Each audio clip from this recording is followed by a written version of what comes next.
존경하는 애국국민 여러분, 안녕하십니까? MKS 국가운기전략연구소 대표이며 나바세 운동본부, 즉 나라 바로 세우기 운동본부의 본부장 민계식입니다. 여유있게 노후를 지닌 나이가 된 제가 이 운동을 하겠다고 나선 이유는 한마디로 무너져 내리는 우리나라, 대한민국을 바로 세우기 위해서입니다. 오늘은 한미동맹을 생각한다 라는 제목으로 말씀을 드리고자 합니다. 문재인 대통령이 지난 5월 22일 미국에 가서 조 바이든 대통령과 정상회담을 하고 돌아왔습니다. 회담에 나온 공동 발표문을 보면 양국 지도자가 철통 같은 한미동맹을 재확인하고 코로나 바이러스 백신에서 기후변화에 이르기까지 다양한 분야에 있어서 문제점을 확인하고 중요성에 공감한다고 되어 있습니다. 두 지도자가 공감한 주요 과제로는 인권 문제, 동중국해와 남중국해를 모두에게 개방된 국영으로 지키는 문제, 쿼드, 즉 4국 간 안보 대화, 북한의 핵 및 미사일 개발, 사이버 및 우주에서의 안보, 반도체 협력 등 매우 다양하고 광범위 있습니다. 그래서 이번 한미 정상회담이 그동안 한미동맹의 붕괴를 우려했던 사람들에게 다소의 위안이 된 것은 사실입니다. 그렇다면 그동안 친북, 친중 기조로 일관하던 문재인 정권이 갑자기 철이 들어서 동맹 복원에 나선 것일까요? 그렇다면 얼마나 좋겠습니까? 그래서 오늘 저는 이런 문제에 대해서 말씀을 드릴까 합니다. 돌이켜보건대 한미동맹은 지난 70여 년간 한국의 생존 및 번영과 함께 해왔습니다. 더 정확하게 말해 한미동맹은 신생국 대한민국의 생존과 경제적 번영을 가능하게 한 안보 방패였습니다. 따지고 보면 대한민국의 건국 자체가 미국 주도 연합국 세력의 2차 대전 승리가 가져다준 선물이었습니다. 그러나 신생 대한민국은 소련과 중공이라는 거대한 공산주의 국가들이 장악한 아시아 대륙 동쪽 끝자락에 있는 작은 자유민주주의 국가였습니다. 1950년 북한이 소련과 중공의 지원을 등에업고 6.25 전쟁을 도발했을 때 우리는 절대적인 전력의 열세로 사흘 만에 서울을 함락당하고 순식간에 낙동강 전선까지 밀렸습니다. 바로 그때, 즉 대한민국이 풍전등화의 위기에 처했을 때 달려와서 3만 7천 명의 젊은이들을 희생시키면서 한국을 구해준 것이 미국이었고, 전쟁 후에도 동맹을 통해 북한의 재침을 막고 우리에게 수출 시장을 열어주어 한국의 경제 기적을 가능하게 했습니다. 이는 결코 미국 예찬론이 아닙니다. 제가 겪은 건국과 눈으로 본 6.25 전쟁, 그리고 저 자신이 참여했던 경제발전 등을 있었던 그대로 말씀드리자는 것입니다. 그런데 그 한미동맹이 문재인 정부와 트럼프 행정부가 집권하는 동안 반신불수가 될 정도로 약화되었습니다. 많은 전문가들은 지금 상태에서 전쟁이 일어나면 한국을 도와줄 나라는 없을 것이라고 말하고 있습니다. 한미동맹이 이토록 망가진 데에는 다양한 이유가 있습니다. 국제적 요인도 있고 미국 요인도 있으며 한국 요인도 있습니다.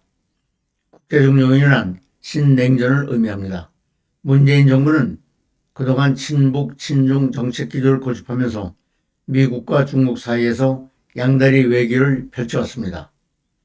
한미 동맹 붕괴를 우려하는 한국과 미국의 국민들에게는 안미 경중, 즉 안보는 미국과 경제는 중국과라는 말로 정당화해 왔습니다.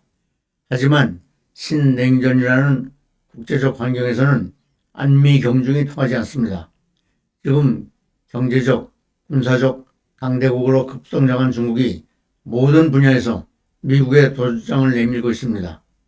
미국과 중국 간에는 무역전쟁, 무기경쟁, 정보전쟁, 기술전쟁, 우주개발경쟁, 반도체 전쟁, 코로나 바이러스 전쟁 등 다양한 형태의 극한 경쟁이 벌어지고 있습니다. 이런 상태에서 미국은 70년 혈맹국인 한국이 당연히 자신들의 편에 서리라 기대하고 있는데 한국이 이런 기대에 부응하지 않는다면 한미동맹이 약화되는 것은 당연한 이치입니다. 한미동맹의 위기에는 미국 요인도 있습니다. 트럼프 대통령은 세계의 안정과 질서를 위협하는 중국에 대해 강력한 견제 정책을 펼쳐 한국 우파로부터 지지를 받았습니다. 트럼프가 재집권해야 김정은을 잘 다루고 평양 정권을 붕괴시킬 수 있다고 믿었던 한국인들도 적지 않았던 것 같습니다. 2020년 11월 미국 대선에 부정 의혹이 많으므로 그 의혹이 밝혀지면 2020년 한국 총선의 부정 의혹을 밝히는 기폭제가 될 수 있다는 기대감에서 트럼프를 소원한 사람들이 많았습니다. 저도 그런 사람 중 하나였습니다. 하지만 한미동맹에 관한 한 트럼프 정책에 미친 영향은 결코 긍정적이지 않습니다. 트럼프 대통령의 정치는 지지자와 반대자를 뚜렷하게 구분한다는 점에서 문재인 정권의 분열 정치와 빼 닮았습니다. 미국에는 우리도 먹고 살기 힘든데 왜 미국이 다른 나라들을 위해 희생하고 피를 흘려야 하는가? 라는 불만을 가진 사람들이 많은데 트럼프 대통령은 이런 사람들에게 카타르시스를 제공하면서 중하층 백인들을 자신의 지지 세력으로 만들었습니다.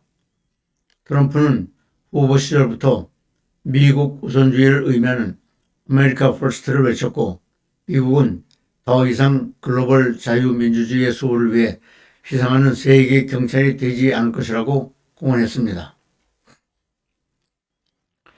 미국이 이런 식의 신고립주의로 빠져들자 미국 중심의 세계 질서, 글로벌 거버넌스가 무너지고 동맹국들이 각자 도생을 모색하는 조짐도 일어났습니다. 트럼프 대통령은 한국, 독일, 일본, 나토 등에서 방위비 분담금을 인상 압박했으며 한국에게는 분담금을 5배로 올려달라고 했습니다. 2018년 6월 싱가포르 미북 정상회담 직후에는 비용이 많이 들고 도발적인 한미연합훈련을 중단하겠다고 했습니다. 그리고 주한미군을 집으로 돌려보내고 싶다고도 했습니다. 많은 한국인들은 미국 대통령이 한미연합훈련을 도발적인 훈련이라고 말하는 것을 듣고 이를 의심해야 했습니다. 북한이 중단거리 미사일을 시험 발사하는 것에 대해서도 미국을 위협할 수 있는 장거리 미사일이 아니면 괜찮다고 말해 듣는 사람들로 하여금 귀를 의심하게 만들었습니다. 이후에도 트럼프 대통령의 동맹 평화 발언은 반복되었습니다. 이렇듯 트럼프 대통령은 상거래적 관점에서 동맹을 다루었고 이것이 한미동맹에 끼친 악영향은 적지 않았습니다. 이것이 미국발 동맹 위기 요인이었습니다. 그럼에도 한미동맹을 혼수 상태로 빠뜨린 가장 결정적인 요인은 문재인 정부의 통북, 동중, 한미, 반일 정책 기조였습니다.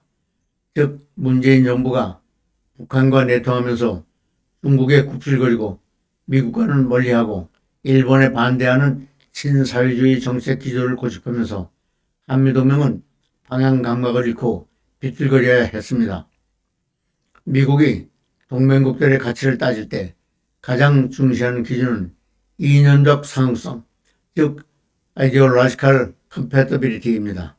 미국도 내부적으로는 인종차별 등 이런저런 문제점들을 가지고 있지만 그래도 미국이라는 국가는 1620년 영국을 떠나 미 대륙에 도착한 청교도들이 내건 메이플라워 서약을 건국 이념으로 삼고 있는 나라입니다.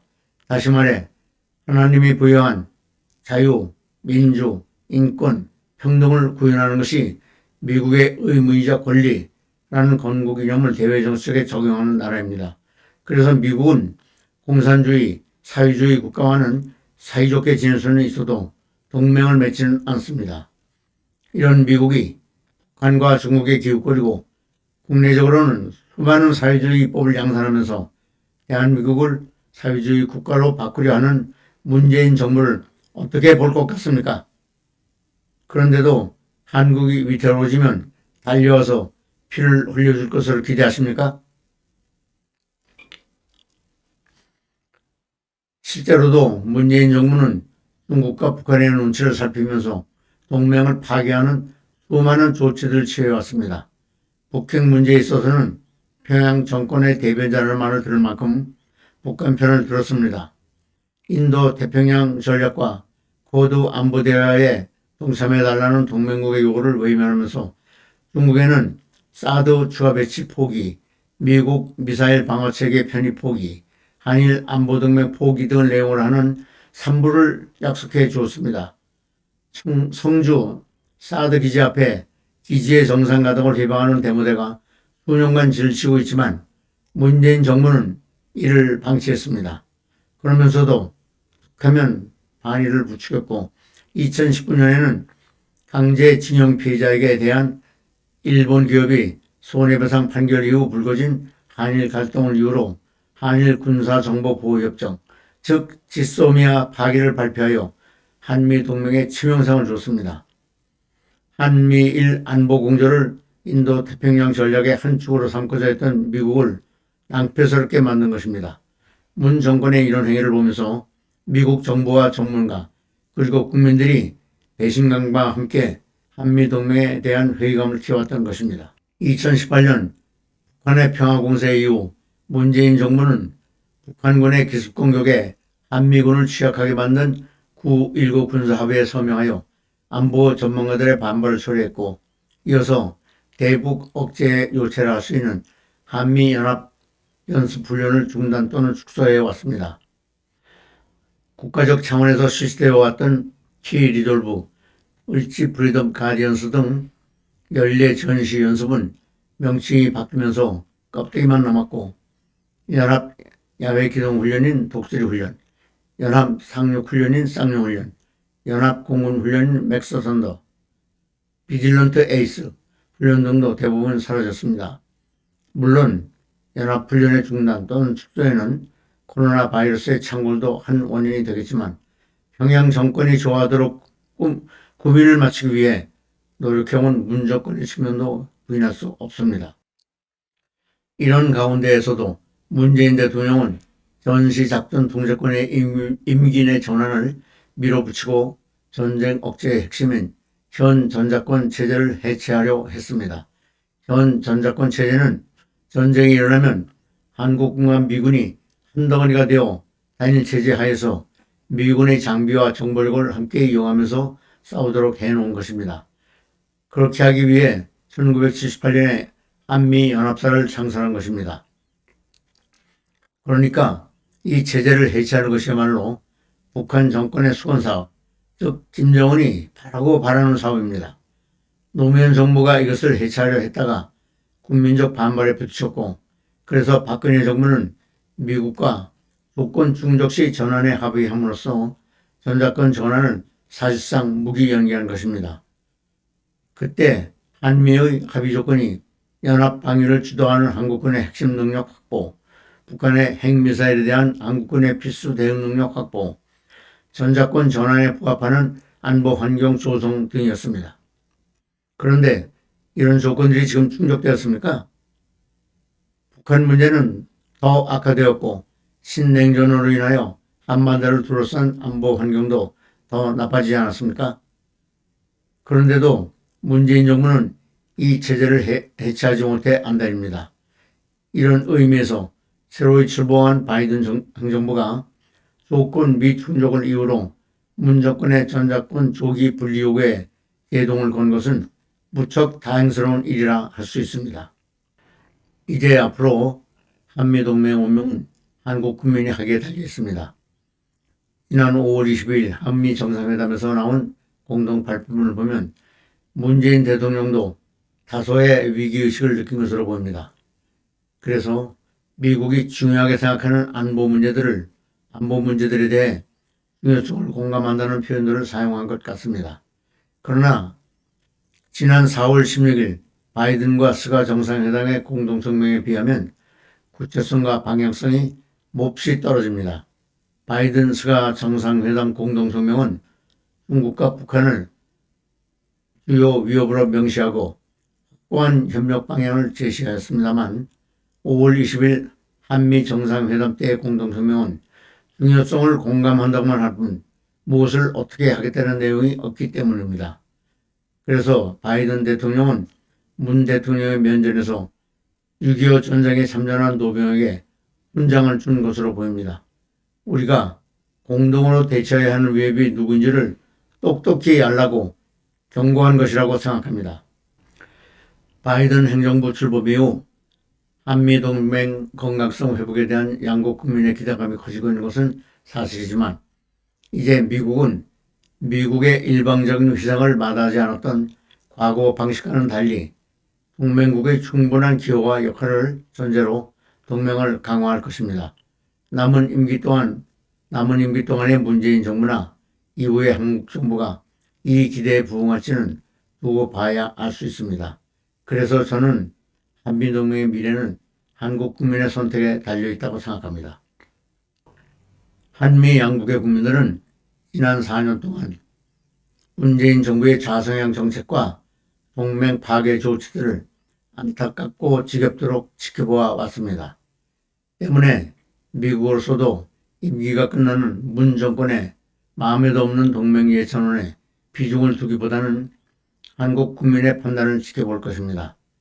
즉 내년에 열리는 한국의 대선에서 드러날 한국 국민의 판단을 기다릴 것입니다.